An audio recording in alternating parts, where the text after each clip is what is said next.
Well, the U.S. Under Secretary of State for Economic Affairs, Jacob Helberg, he says that India brings significant critical minerals refining capacity to the table, driving strong American business presence. And he added that Washington is seeking to complement each other's strengths, that is, India and the U.S.'s strengths, to deepen mutually beneficial ties and secure resilient supply chains. India brings to the table a lot of refining capacity for critical minerals. It has one of the deepest benches in terms of raw human capital. That's why a lot of American companies already have operations here in different tech hubs across India. And so we're looking for ways that we can actually complement each other's strengths. We're very optimistic about deepening those relationships in ways that are mutually beneficial to secure our supply chains. The U.S. Ambassador to India, Sergio Gor, he in fact says that the formal signing of this trade deal will take place soon, the trade deal between India and the United States, praising India as one of the world's largest economies and also expressing satisfaction that the interim agreement has been finalized. He also said that the U.S. Secretary of State, Marco Rubio, will be traveling to India soon. The signing will happen very soon. In fact, even this week, we have both teams are talking to each other and actively getting to a place where both will be able to sign. Look, the reality is there's tens of thousands of points. We're not dealing with a small country. This is one of the biggest economies. And so we're thrilled that the interim deal is done. You have the few tweaking points that are left to do. Secretary Rubio will be traveling to India very soon, in a matter of months. And so that'll be part of the Quad along with many other initiatives. And Jessica Taneja now joins us with more on the story. Jessica, what were the key points highlighted by India for joining Pax Silica? Well, the key point, of course, was to secure supply chains for critical tech as well as rare earth minerals. You've seen the kind of export control policies which have sort of come into play in the recent past, and the kind of turbulence we've seen in geoeconomics, given that there is one country that has been manufacturing and producing and, mining those rare earth minerals. So the end-to-end production has been just solely with China, but not naming China as much. But that is where it centers around, and also wants to build on coalitions of democratic countries who can sort of ensure that its restrictions around the supply chains of critical tech and rare earth minerals is in fact not the case in the future. So I think this is also something that the Americans were looking forward to collaborate with India. And you'd recall it was Ambassador Sergio Gor when he had arrived in New Delhi just about a month ago, where he had said that this is one of the things that India is going to focus on. On his arrival, he had made sure to point out that Pax Silica initiative was something that the Americans were looking to work towards, and India would be an important partner in that, given its economic heft as well as its participation not just in AI but also critical tech and rare earth minerals, and looking at how to optimize that is certainly the main focus. And Jessica, how have international partners reacted to India's entry into Pax Silica during the AI Impact Summit? Jessica.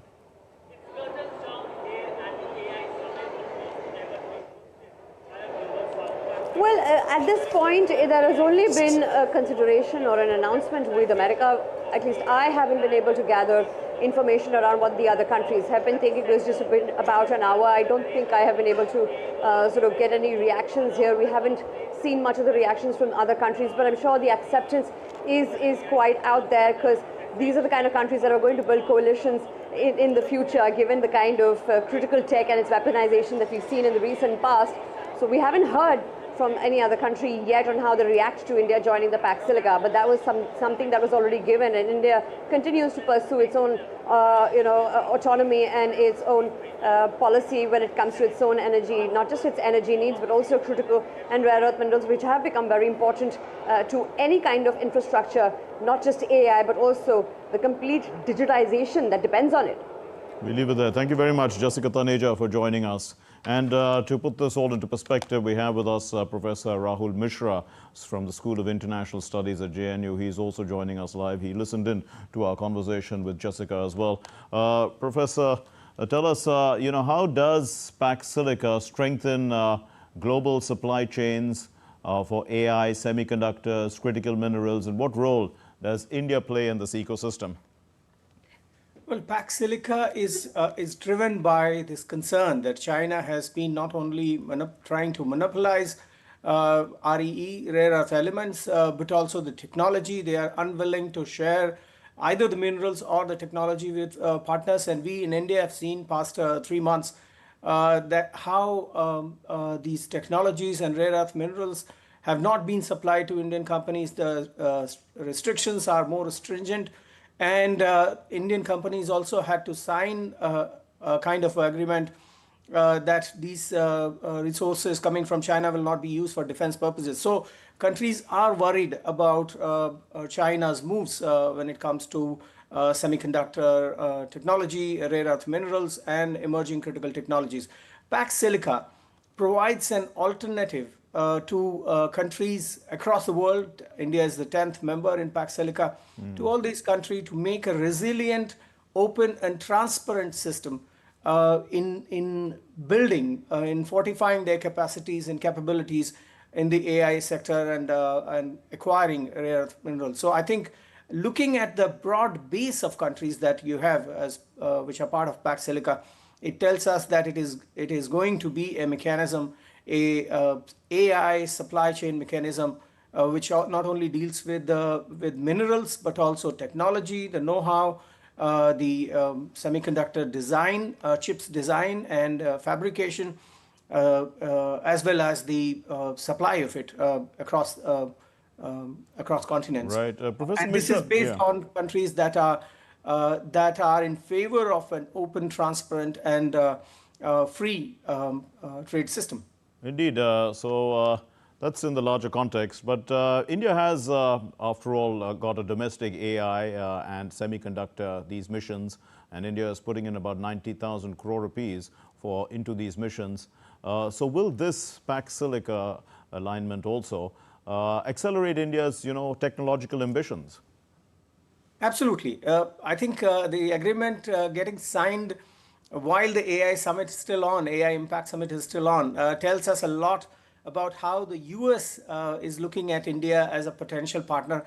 India's really the super specialization is in the chip design, fabrication, and acquisition of resources. Even though we have a reserve of 8.5 trillion ton, that has not been tapped. The potential has not been tapped. So India has to partner with other countries, whether it is in terms of design and in terms of technology. South Korea is a leader, Taiwan is a leader, and the Netherlands. So India's vision for AI and use of its semiconductor chips, the semiconductor mission, I think these missions will be realized to their fullest potential with the support of these countries. What India needs at this moment is more support on fabrication. We have the designs, we have our engineers, the technical aspect is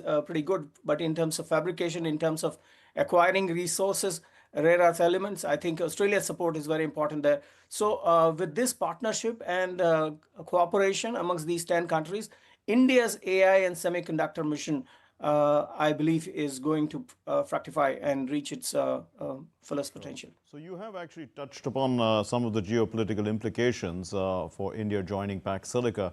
But, is it this group versus, let's say, China and other non-member states at the end of the day?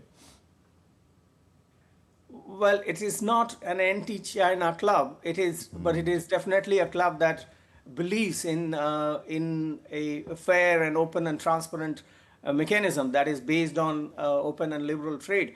It is a mechanism that also believes that weaponization of rare earth elements or semiconductor technology should not be something that countries should opt for. I think Prime Minister Modi's speech at the AI Impact Summit laid down really the guidelines for India's strategy and diplomacy when it comes to semiconductor and AI sector cooperation. And Prime Minister said that AI and semiconductor technology should not be weaponized. It is not a black box. It should be like an open sky. So I think saying that it is an anti-China club is, I think, taking it too far. But the way China has been behaving, it is very clear that China is not really supportive of other countries acquiring technology and advancing their AI and semiconductor sectors to greater heights. So China is certainly looking at semiconductor sector, rare earth Right. minerals, AI at large as a weapon to deprive other countries and also take great advantage of their advances that they have made. So also could, Pax Silica create some contradictions between the national sovereignty in tech policies and also the collective global commitments? Because, after all, even the UN Secretary General says that there's no borders here, for AI. And now we have to concern, once the internet also had the same concerns, but now AI is of a different, of a different order of magnitude when we are talking about these kind of borderless movements. Well, that's a very provocative question, very incisive, I would say, your comment. Resource nationalism is something that countries cannot get away with. At one point, these issues will come up, even in Pax Silica. America under Trump has been very mercantilist in its approach. But I think looking at the larger picture, the way these countries, all of them have minor or major issues with the US and the way Trump administration has been behaving. And yet, looking at the larger picture, the greater concern, the shared concern that these countries have, eventually, I think all like-minded countries will come on board.